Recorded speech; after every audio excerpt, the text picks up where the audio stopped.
Nyara learned early that nobility was not just a title, it was a language of glances, silences, and doors that never quite opened.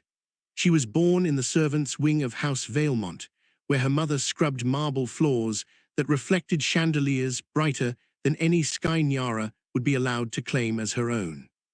The nobles never struck her, that would have required acknowledgement. Instead, they perfected cruelty through absence. She ate last, spoke least, was trained to walk softly so her presence did not disturb inherited greatness. "You should be grateful," Lady Aloin Valmont once said, her silk sleeves grazing Nyara's threadbare apron.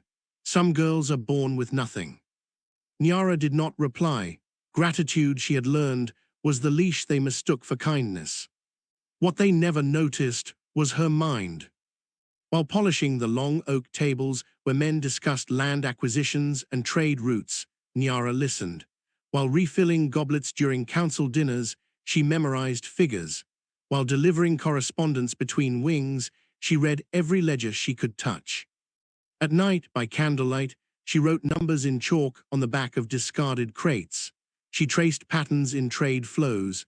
She saw inefficiencies where nobles saw entitlement. She understood something House Valmont never did. Money obeys intelligence, not blood.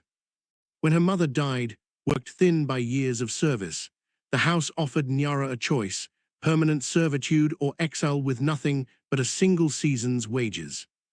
Nyara bowed, she thanked them. And she left. The world beyond the gates was ruthless, but honest in its brutality. No one pretended you were invisible there. Nyara sold her labor first, then her insight.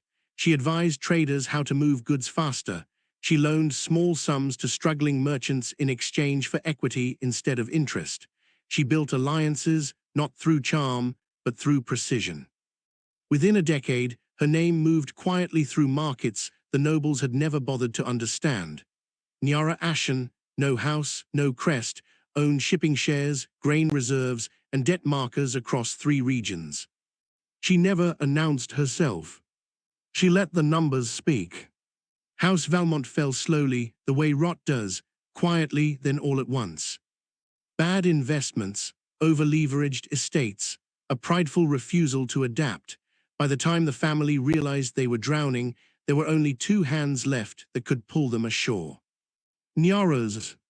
They sent for her on parchment sealed with the same crest that once barred her from the front entrance. When she returned, she did not enter through the servants' gate. She walked up the marble steps in a tailored coat, her boots echoing loudly in halls that once demanded her silence. The chandeliers were dimmer now. The house smelled of desperation instead of perfume. Lord Valmont trembled as he spoke. We were told you might be persuaded to assist." Nyara studied the room, the long table, the empty seats, the legacy collapsing under its own arrogance. "Persuaded," she repeated softly. She laid the contract down, terms precise, control absolute.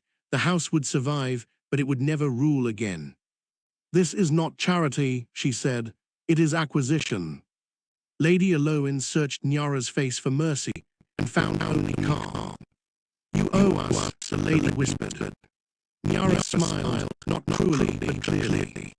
"No," she said, "you owed me opportunity. I took it anyway." They signed. House Valmont was saved in name alone. Nyara never reclaimed a title. She did not need one. She funded schools where servants, children learned to read ledgers instead of polishing them. She invested in systems that rewarded competence, not lineage. And sometimes, when passing through old estates, she would pause at the servants' stairs, not with bitterness, but with quiet satisfaction. Gold, after all, had always been theirs. They just never thought to look beneath the stairs.